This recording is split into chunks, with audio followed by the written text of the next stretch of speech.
बिस्मिल्लाहिर्रहमानिर्रहीम। अस्सलाम वालेकुम। मैं हूँ सलीम खालिक और अपने सोशल मीडिया चैनल्स के जरिए आपसे मुखातिब हूँ।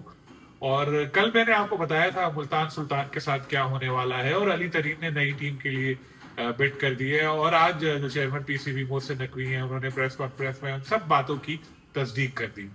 सबसे बड़ी खबर कि मुल्तान सुल्तान पीएसएल से ऑफिशियली आउट हो चुकी है। वैसे तो बाहर हो ही चुकी थी, जिस तरह के आपको पता लड़ाई झगड़े चल रहे थे, लेकिन अब ऑफिशियली मोहसिन नकवी जो चेयरमैन, उन्होंने ऐलान कर दिया है कि पीएसएल 11 में मुल्तान सुल्तान के इंतजाम पीसीबी खुद देखेगा, और उसके लिए किसी साबिक क्रिकेटर की खिदमत हासिल की जाएगी ताकि वो टीम को मैनेज करे और टीम के मामला संभाले। यानी मुल्तान सुल्तान के जो ओनर है अली तरीन, वो अब पीएसएल से बाहर हो चुके। लेकिन उसी के साथ दूसरी इंटरेस्टिंग बात यह है कि जो दो नई टीमें आ रही हैं, उसके लिए बिड जिन कंपनीज ने की है, जो शॉर्टलिस्ट 10 कंपनीज हुई हैं, उनमें से एक इनकी है, अली तरीन की। यानी एक हाथ से छोड़ दिया अली तरीन ने पीएसएल को, और दूसरे हाथ से पकड़ लिया। पीएसएल छोड़ नहीं सकते हैं वो। अब यकीनन आपके जहन में सवाल आ रहे होंगे कि भाई, जब उसको टीम छोड़ना थी तो दूसरी टीम क्यों लेना चाह रहे हैं। बड़ा इंटरेस्टिंग है, इस पर हम बात करते हैं आगे चल के। पहले ये बात बताऊं आपको कि आज चेयरमैन पीसीबी ने लाहौर में एक प्रेस कॉन्फ्रेंस की, जिसमें उनके दूसरे ऑफिशियल्स भी मौजूद थे। और मुझे एक जो बड़ी अच्छी चीज नजर आई कि बहुत अरसे बाद मैंने ये देखा।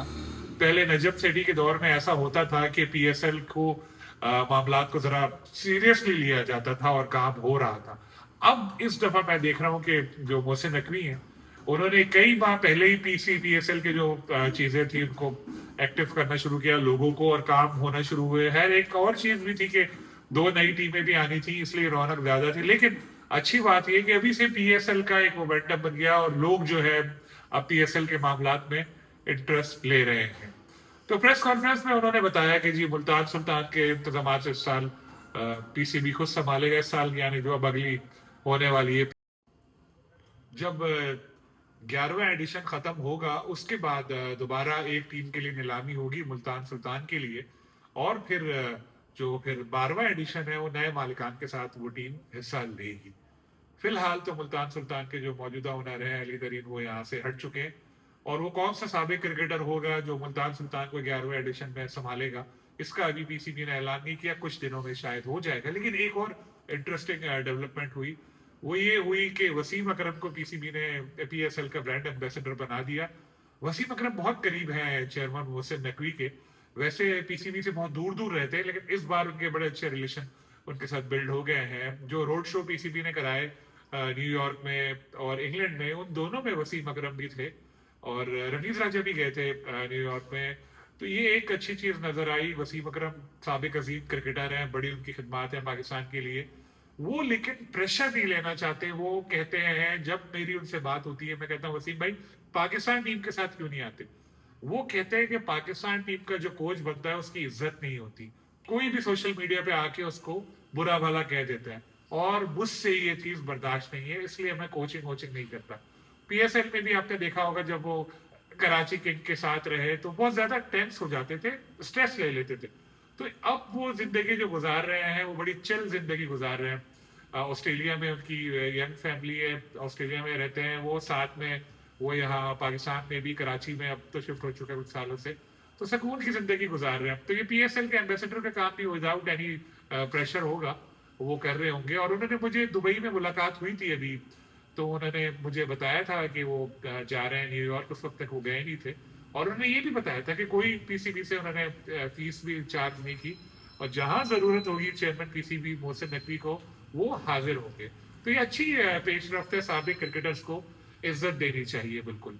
एक और बात जो चेयरमैन ने बताई कि पीएसएल का जो 11th एडिशन है, पहले पीसीबी ने ऐलान किया था 26 मार्च से शुरू किया जाए, लेकिन अब उसको 23 मार्च को शुरू करने की तजवीज सामने आई है, जो एक मीटिंग में फिर इस पे होगा बात। और 23 मार्च का दिन खास रहना पाकिस्तानियों के लिए, इसीलिए पीसीबी चाहता है कि 23 मार्च को शुरू करे।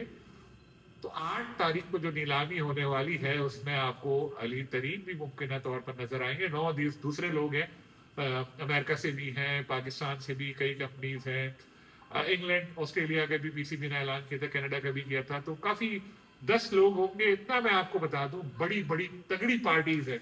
मोबाइल फोन की कंपनी भी है, और एक सोलर जो पैनल बनाती है उसकी कंपनी भी है, एक एक्सचेंज कंपनी है, इसके अलावा बाहर के कुछ लोग हैं, बड़े बड़े तगड़े लोग हैं।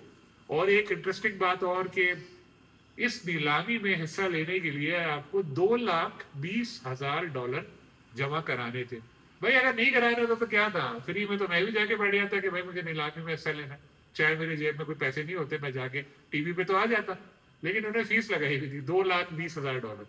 20,000 डॉलर जो थे वो नॉन रिफंडेबल थे, और 2 लाख डॉलर जो है वो वापस मिल जाएंगे जिनकी बिड कामयाब नहीं होगी। 20,000 डॉलर भी यार हमारे लिए तो अमाउंट है ना। कितना बनता है, 60 लाख शायद, या इससे भी ज्यादा हो, जो भी है। तो वो नॉन रिफंडेबल एक अमाउंट था। तो जो ये लोग आए हैं 10, इनमें से 8 जो लोग हैं उनको 2-2 लाख डॉलर वापस मिल जाएंगे, और जो बाकी 2 हैं वो तो जाहिर है टीमों के ओनर बन जाएंगे। और जो अभी तक आसार लग रहे हैं अच्छी कीमत पे टीम फरोख्त हो सकती है। लेकिन सवाल वही है कि अली तरीन ने इधर से टीम छोड़ी तो उधर से क्यों पकड़ रहे हैं। 10 साल तो नहीं, कई साल उन्होंने लगाया, 6-7 साल मुल्तान को हुए होंगे। एक ब्रांड बनाया मुल्तान सुल्तान, ठीक है। उसके बाद ज्यादा फीस थी, 1 अरब 8 करोड़, सबसे ज्यादा फीस मुल्तान सुल्तान की। जिस टीम की फीस 10 करोड़, उसको भी 95% उतना ही शेयर मिलता। जिस टीम की फीस 1 अरब 8 करोड़, उसको भी 95% मिलता। ये एक पीएसएल का फाइनेंशियल मॉडल है, लेकिन है तो है, सबने साइन किया हुआ, जानते पूछते हुए किसी ने बंदूक रख के थोड़ी साइन करवाए थे। तो फिर जब अली ने बहुत ज्यादा क्रिटिसाइज किया और बहुत शोर किया, और जाती नौयत के भी एक दो उनके ऑफिशियल है पीसीबी के, उनके ऊपर अटैक किए, उनको बारे में कुछ ऐसी बातें अल्फाज इस्तेमाल किए जो दुरुस्त नहीं थे, तो पीसीबी के सबर का पैमाना भी लबरेज हुआ। उनको नोटिस भेजा जिसको उन्होंने फाड़ कर फेंका वीडियो में। हीरो बन गया भाई, ये बात तो माननी की है, अली तरीन हीरो है आपका भी। मानते हैं ना कि जवान का बच्चा है, टीम छोड़ दी उसने, लेकिन क्या आप दूसरी टीम खरीदेंगे वो? अब सवाल यह है कि 1 अरब 8 करोड़ की टीम उनकी जो वैल्यूएशन हुई थी फॉर कंपनी ने की थी, उसके बाद वो टीम 1 अरब 35 करोड़ की हो जाती। अब जो नई टीम लेंगे, इम्कान यही है उसकी जो रिजर्व प्राइस ही 1.25 अरब होगी। हो सकता है वो 1.5 अरब तक जाए, हो सकता है और ज्यादा जाए। तो जब एक सस्ती टीम थोड़ी कम पैसों वाली टीम बेच के महंगी टीम ले रहे हैं, चलो तो समझ आता है अली के पास पैसों की कोई कमी नहीं है। छोटा मोटा देश तो खरीद सकते हैं वो, इतने पैसे उनके पास है, ठीक है। अब दूसरी बात आती है कि अना का मसला, ये हो सकता है, लेकिन अली को अगर अना का मसला है तो उनके अब्बू जाहिर ज्यादा समझदार है, उनको कह सकते हैं क्या कर रहे हो यार, कानून का खजाना भी किसी के पास है, वो पैसे नहीं लुटाता, वो कह सकते हैं कि भाई नहीं। लेकिन वो अब टीम लेने के लिए आए हैं तो कुछ ना कुछ तो है, कुछ तो गड़बड़ है, पता लगाओ क्या है इसमें। अब ये पता चलेगा कुछ अरसे में कि क्यों ऐसा हुआ कि एक टीम छोड़ के दूसरी वो टीम ले रहे हैं। और फिर वो ब्रांड नेम भी उनके पास नहीं रहेगा, मुल्तान सुल्तान का नाम भी उनके पास नहीं रहेगा, क्योंकि पीसीबी ने जो 6 नाम दिए दूसरे, उनमें तो जाहिर है मुल्तान हो ही नहीं सकती, क्योंकि अभी तक तो 31 तारीख तक तो कॉन्ट्रैक्ट है। लेकिन एक है जरिया, एक तरीका है, मैं आपको बताऊं वो तरीका क्या है। वो तरीका ये है कि आप टीम खरीदे, $1 बिलियन दे, यानी 10 लाख डॉलर दे, कितने बनेंगे? 20 करोड़, 20-25 जितने भी यार, कैलकुलेटर लेके बैठो, मैथ इतनी अच्छी है नहीं। ए वन टाइम पेमेंट दो, अपनी मर्जी का नाम रखो। तो अगर ऐसा हुआ तो क्या होगा? पता चला अली तरीन ने टीम खरीदी, उसके बाद उसका नाम उन्होंने $1 मिलियन दिया और दोबारा मुल्तान सुल्तान रख दिया। तो ये अभी देखें, ये सारी पॉसिबिलिटीज मैंने आपको बताई हैं कि ये जो जो जो चीजें हो सकती हैं, लेकिन इंटरेस्टिंग चल रही है चीजें। अभी 8 तारीख का सबको इंतजार है, और उम्मीद यही है कि एक अच्छा ऑप्शन होगा, क्योंकि पाकिस्तान सुपर लीग पाकिस्तान का ब्रांड है। मैं आप सब हम चाहते हैं ये फले फूले, और जितना पैसा आएगा पाकिस्तान क्रिकेट में, नए खिलाड़ियों को और पुराने खिलाड़ी सबको फायदा होगा। तो उम्मीद यही है कि जबरदस्त ऑप्शन होगा, और 7वीं 8वीं टीम की शमूलियत के बाद जो अगला एडिशन होगा वो और अच्छा होगा। फिर इंशाल्लाह आपसे मुलाकात होगी। अल्लाह हाफिज।